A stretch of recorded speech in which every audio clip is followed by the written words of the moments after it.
कि कहीं एक खाली जगह पड़ी हुई है, सरकारी ज़मीन पड़ी है, एक कब्र बना दिए, एक हरा चादर रख दिए, कुछ दिन बाद उसकी फ़ोटो खींचे चुपचाप, कोई विरोध नहीं कर रहा है, सरकार अपने जगह पर व्यस्त है, उसको रजिस्टर्ड कर लिए और वक्फ बाई यूजर के नाम पर कि हमने यूज किया है बहुत दिन तक, इसके नाम पर वो काम करने लगे और फिर दावा कर लिया कि ये हमारा है और उनकी हो जाती थी। मुस्लिम भाई हमारे होते हैं वो बड़े जज्बाती होते हैं और विश्वास करने वाले लोग होते हैं, वो तर्क ज़्यादा नहीं करते।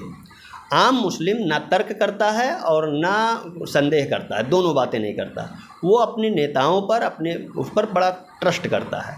समस्या भी, आपके यहाँ ताजिया निकल रही है, उस समय पानी बरसने लगा, आपने एक बार क्या नाम है किसी के घर पर, किसी गरीब मुसलमान के ही घर पर ऊंचा चबूतरा है, आपने वहाँ रख दिया, कह दिया रख लीजिए, 2 साल रख दिया, तीसरे साल वो कहेंगे ये वक्फ बाई यूजर है, मैंने इसको 3 साल से यूज किया है, ये ज़मीन तो वक्फ क्यों हो गई, उसकी ज़मीन ले ली। वक्फ बोर्ड में गैर मुस्लिम क्यों? हाँ, मंदिर में मुस्लिम क्यों? हाँ, ये बड़ा रोचक प्रश्न है और इसकी बड़ी चर्चा है। एक ही वर्ग के लोग रहेंगे, मुस्लिम वर्ग के, और हिंदू वर्ग के गया तो उसको ये संतुष्टि नहीं है कि हमारे साथ न्याय होगा, तो उसको ये अधिकार ही नहीं था कि वो हाई कोर्ट में जा सके, वो किसी अन्य कोर्ट में जा सके, निष्पक्ष कोर्ट में जा सके। इस कानून में जो बदलाव किया गया है उसमें ये बदलाव किया गया कि जब आप इनके कामों से ना संतुष्ट हों तो आप सिविल कोर्ट में, जैसे अन्य जगह मामला चलता है, उसी तरह से आप हाई कोर्ट, सुप्रीम कोर्ट तक उसके खिलाफ जा सकते हैं। ये बहुत बढ़िया काम हुआ। एक कि वो संपत्ति जिसने दिया उसकी थी, उसको अपना कागज़ दिखाना पड़ेगा, फिर दिया तो स्टाम्प देना पड़ेगा, सही बात अधिकारी के सामने जाना पड़ेगा, तो झूठ फरेब नहीं चल पाएगा। तीसरी बात, जब उसमें दे देंगे तो इनके पास रजिस्टर्ड हो जाएगी, उसको दिखाना पड़ेगा तो उसका लाभ भी दिखाना पड़ेगा। ऐसे वक्फ बाई यूजर है, कहीं कोई लिखा पढ़ा नहीं है तो संपत्ति कम दिखाई देती है, यूज ज़्यादा होती है, उसका उपयोग ये बड़े बड़े लोग कर लेते हैं। नमस्कार, आप देख रहे हैं NP न्यूज़, मैं हूँ आपके साथ अशोक पाल। वक्फ बोर्ड इस समय चर्चाओं में है। वक्फ बोर्ड पर बात करने के लिए हमारे साथ अध्यापक अरविंद उपाध्याय जी हैं, सामाजिक सरोकार भी हैं, ये लगातार सामाजिक मुद्दों पर आवाज़ उठाते हुए भी नज़र आते हैं। इनसे विस्तार से हम वक्फ बोर्ड पर बात करेंगे। जो गांव ग्रामीण के लोग होते हैं उनको अभी वक्फ के बारे में पता ही नहीं और वो वक्फ की लड़ाई लड़ रहे हैं। इन सारी चीज़ों पर बारीकी समझेंगे। वक्फ बोर्ड क्या है, दान या डोनेशन, इसमें भिन्न क्या है, इन सारी चीज़ों पर बात करेंगे। आपका हमारे चैनल पर बहुत बहुत स्वागत है। बहुत बहुत धन्यवाद अशोक जी। वक्फ बोर्ड क्या है, दान या डोनेशन? जी, वक्फ का शाब्दिक अर्थ दान ही होता है, लेकिन ये अन्य दान से थोड़ा सा भिन्न है।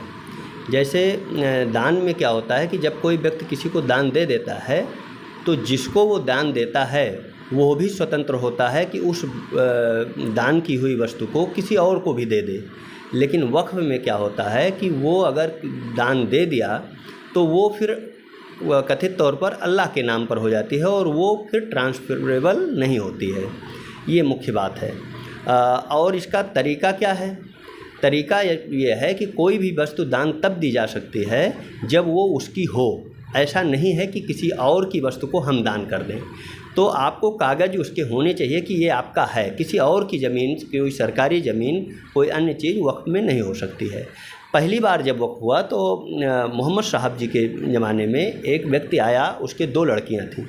तो वो 2 लड़कियों के बावजूद वो अपनी पूरी संपत्ति दान करना चाहता था। तो मोहम्मद साहब ने कहा कि नहीं, आप वक्फ नहीं कर सकते। फिर उन्होंने कहा नहीं करिए, फिर कहा नहीं कर सकते, फिर कहा करिए, फिर कहा नहीं कर सकते।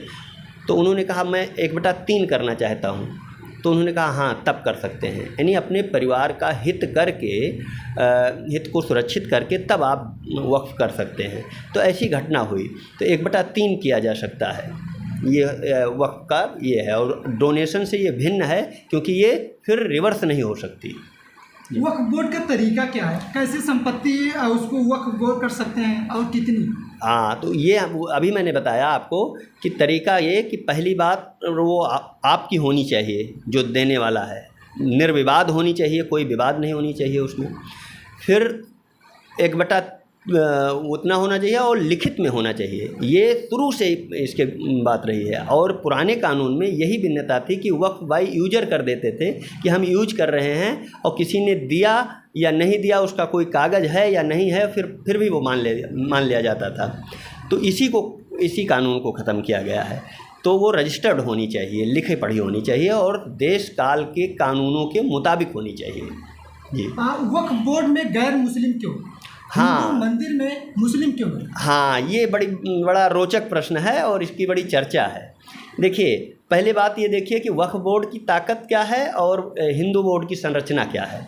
हिंदू बोर्ड के पास केवल अपनी निर्विवादित संपत्तियों के रख रखाव और क्या नाम है, वहाँ की धार्मिक गतिविधियों को करने का अधिकार होता है। हिंदू बोर्ड किसी की संपत्ति, किसी गैर हिंदू की या किसी हिंदू की भी संपत्ति पर अपना दावा नहीं ठोंकती है, उसको अधिकार ही नहीं है। ना हिंदू बोर्ड सरकार से कोई पैसा लेती है, तो जब वो सरकार से पैसा नहीं लेती है, नहीं सरकारी नहीं है, तो उसमें कोई और नहीं हो सकता। दूसरी बात, वो जब किसी की ज़मीन, किसी संपत्ति पर दावा नहीं करती है, ना कोई अधिकार रखती है, ना कोई न्यायालय रखते हैं, तो उसमें गैर क्यों? रही बात वक्फ बोर्ड की, वक्फ बोर्ड दूसरों की संपत्ति पर दावा न केवल करता है, उसको कब्जा करने का अधिकार भी रखता है और वो सरकार द्वारा नियुक्त चीज़ है।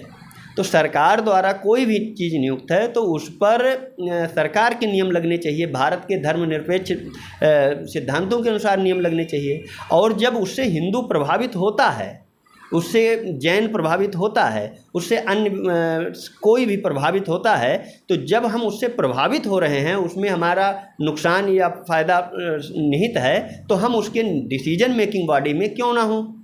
जबकि हिंदू मस्जिद मंदिरों में ना उसको ये अधिकार है, ना वो किसी की ज़मीन का दावा करता है और ना ऐसा कोई अधिकार है, तो वो उसमें स्वाभाविक सी बात है, उसमें किसी गैर की क्या ज़रूरत है।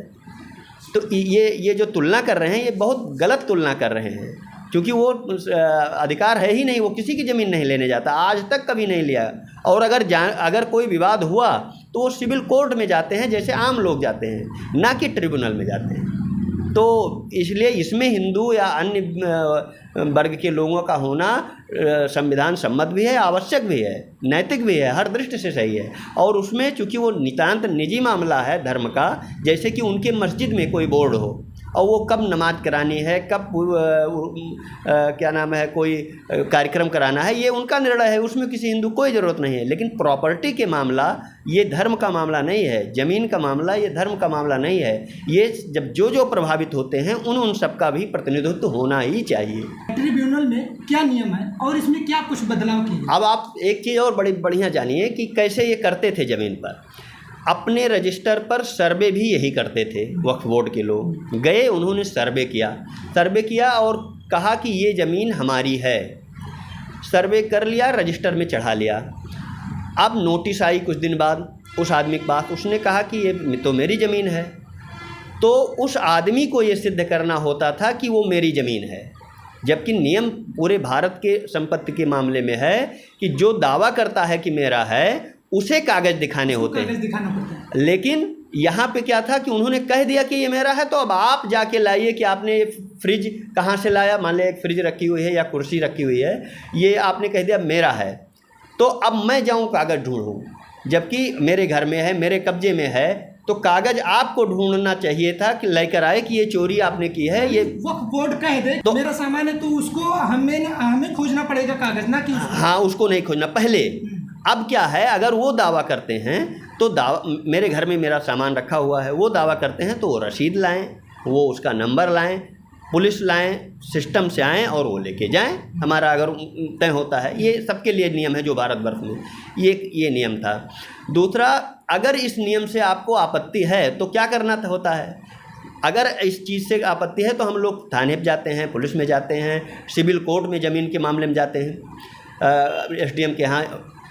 लेकिन उसमें ऐसा नहीं था, उसमें आप उन्हीं के बोर्ड के पास जाते, यानी जिन्होंने दावा किया है, जो आपसे कह रहे हैं कि ये मेरी संपत्ति है, आपको उन्हीं के पास जाना है।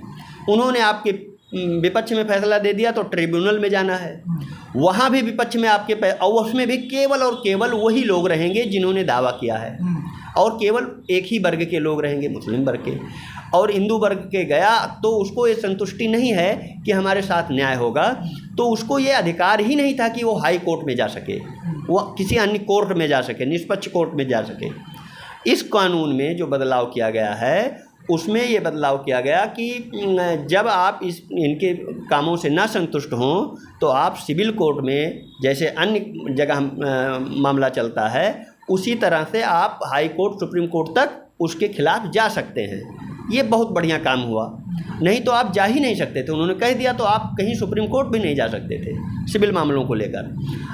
तो ये बड़ी अच्छी बात करी है, इसी का विरोध लोग कर रहे हैं। वैसे वक्फ बोर्ड में कौन कौन सी ज़मीन आती है?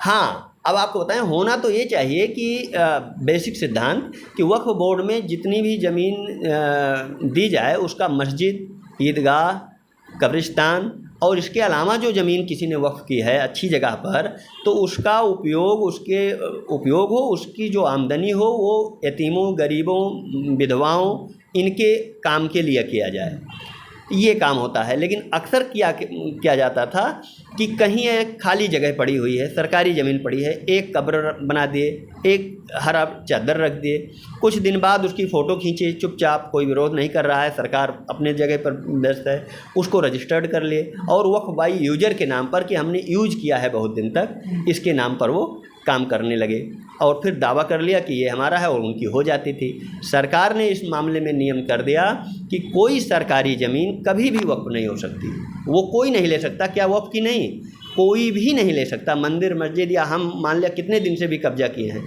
लेकिन वो सरकारी ही रहेगी, जबकि वक्फ के मामले में ऐसा नहीं था, उस पर भी ये हो गया और ये बड़ी अच्छी बात लगी मुझे।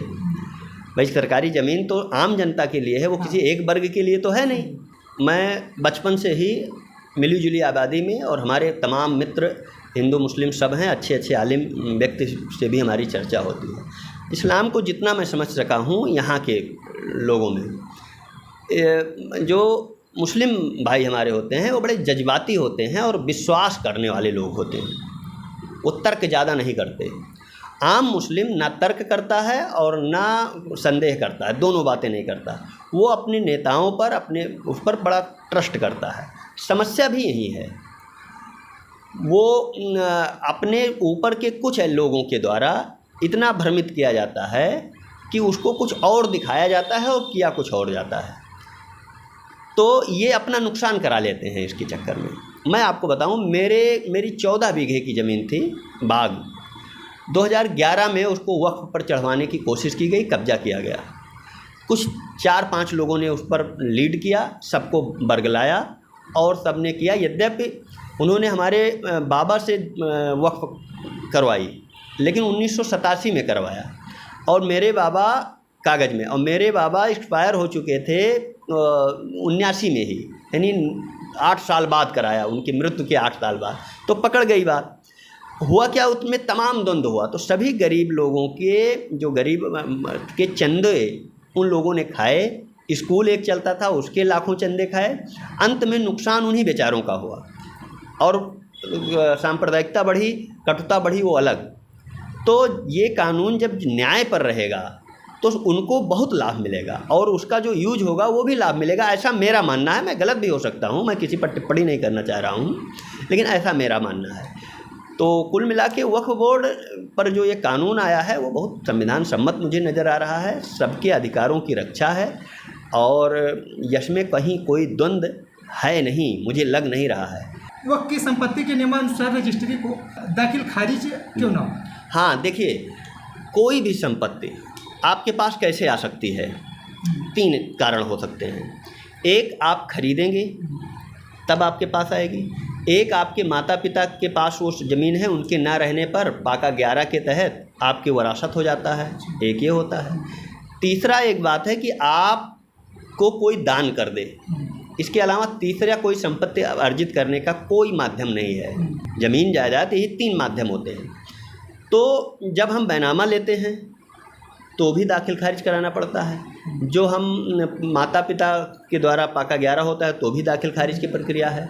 दान लेते हैं तो उसका भी स्टाम्प लगता है, रजिस्ट्री होती है और वो क्या नाम है, दाखिल खारिज होता है। तो ये नियम वक्फ पर भी क्यों ना हो, होना चाहिए, लेकिन ये लोग नहीं करते थे। क्यों नहीं करते थे? क्योंकि इनको ज़बरदस्ती करना होता था वक्फ बाई यूजर यूज के आधार पर। मान लिया आपके यहाँ ताजिया निकल रही है, उस समय पानी बरसने लगा, आपने एक बार क्या नाम है किसी के घर पर, किसी गरीब मुसलमान के ही घर पर ऊंचा चबूतरा है, आपने वहाँ रख दिया, कह दिया रख लीजिए। 2 साल रख दिया, तीसरे साल वो कहेंगे ये वक्फ बाई यूजर है, मैंने इसको 3 साल से यूज किया है, ये ज़मीन तो वक्फ की हो गई, उसकी ज़मीन ले ली जाएगी, उसकी ज़मीन ले ली जाएगी। और वो सिद्ध नहीं कर पाएगा कि ये नहीं है, चूँकि यूज हो रहा था। इसी कानून को बदला है उन्होंने। तो दाखिल खारिज होना ही चाहिए। मैंने अगर किसी को दान दिया है, ज़मीन दान दी है, तो ज़मीन उस संस्था के नाम जाएगी कैसे? कहने से जाएगी? मान लिया मैंने कह दिया, आज यूज कर रहा हूँ अपनी जीवन भर, कल को मेरे बेटे कहें कि नहीं वो तो मेरे नाम ही है, नाम तो उनके जाएगी। तो नाम जाने, अब ये लोग क्यों नहीं करते हैं उसको? क्योंकि जब नाम जाने की बात होगी तो 3 चीज़ें सिद्ध करनी पड़ेंगी। एक कि वो संपत्ति जिसने दिया उसकी थी, उसको अपना कागज़ दिखाना पड़ेगा। फिर दिया तो स्टाम्प देना पड़ेगा, सही बात अधिकारी के सामने जाना पड़ेगा, तो झूठ फरेब नहीं चल पाएगा। तीसरी बात, जब उसमें दे देंगे तो इनके पास रजिस्टर्ड हो जाएगी, उसको दिखाना पड़ेगा तो उसका लाभ भी दिखाना पड़ेगा। ऐसे वक्फ बाई यूजर है, कहीं कोई लिखा पढ़ा नहीं है तो संपत्ति कम दिखाई देती है, यूज ज़्यादा होती है, उसका उपयोग ये बड़े बड़े लोग कर लेते हैं। धार्मिक चिन्ह कोई हैं तो वो दावा कर सकते थे पहले, और कागज़ भी उनको नहीं दिखाना था, कागज़ सामने वाले को दिखाना पड़ता। अब ऐसा नहीं है, अब दावा करेंगे तो इनको कागज़ दिखाना पड़ेगा, और यही होना चाहिए। भाई आपके घर में कोई सामान रखा है, मैं कहता हूँ मैं मेरा है, तो कागज़ मैं दिखाऊंगा, ना कि आप जाके ढूंढिए और हम उसको पहले ले लें। ऐसा नहीं था।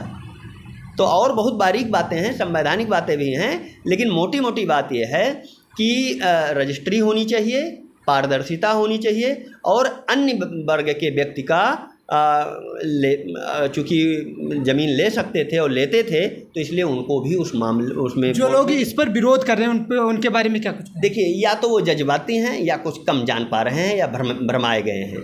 बाकी हम किसी का विरोध नहीं कर रहे हैं, कुछ भी हो वो भरमाए गए हैं, उनको सही बात पता नहीं है, और या उनकी मंशा बहुत गलत है।